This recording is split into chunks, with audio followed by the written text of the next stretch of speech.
حضرت خواجہ قطب الدین بختیار کاکی رحمۃ اللہ تعالیٰ علیہ کا بڑا مشہور معروف واقعہ، جب آپ کے انتقال کا وقت قریب آیا تو آپ نے ایک پرچے کے اوپر اپنی 3 وصیتیں لکھی اور کہا کہ میرا یہ پرچہ اس وقت پڑھا جائے جب میرا انتقال ہو جائے، جب میرا جنازہ تیار ہو۔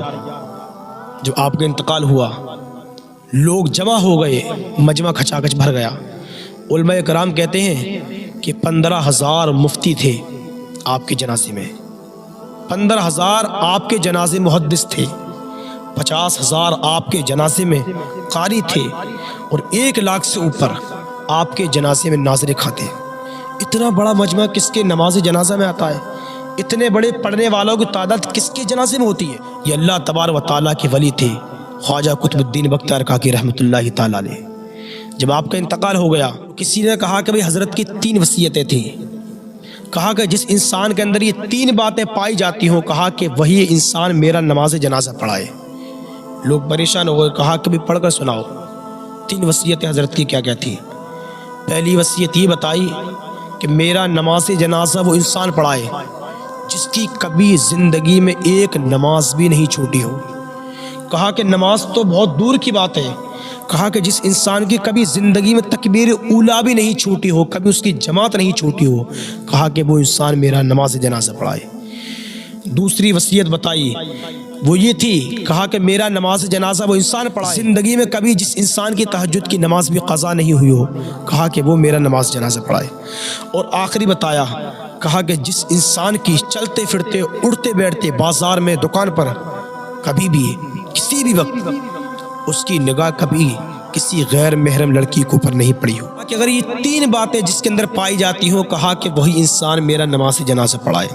اب لوگ سب ایک دوسرے کا منہ دیکھنے لگے، قاری بھی تھے، حافظ بھی تھے، مفتی بھی تھے، محدث بھی تھے، عالم بھی تھے، فاضل بھی تھے۔ کسی کی ہمت نہیں کہ کوئی آگے بڑھ جائے۔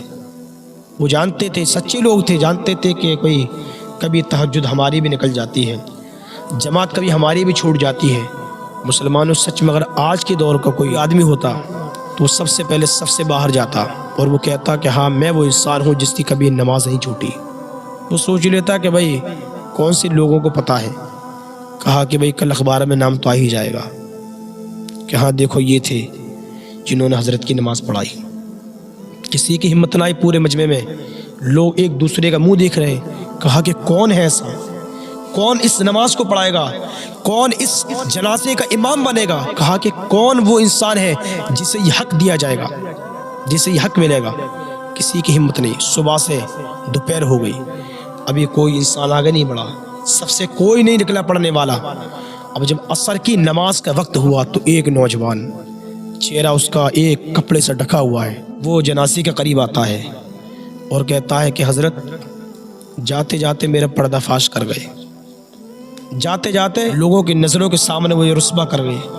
کہا کہ میرا جو عمل تھا، کہا جو میری نمازیں تھی، کہا کہ وہ میرا صرف اللہ جانتا تھا، اور کہا کہ تم جانتے تھے۔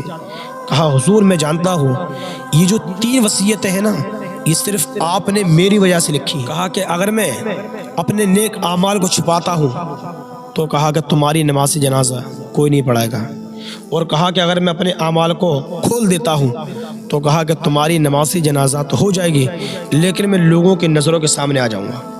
لوگ کہیں گے کہ دیکھو یہ وہ انسان تھا، کپڑا ڈھکا ہوا چہرے پہ۔ لوگ دیکھتے ہیں کون ہے یہ، کون ہے یہ، لوگ پریشان ہیں، لوگ پریشان ہیں کہ بھئی ہے کون۔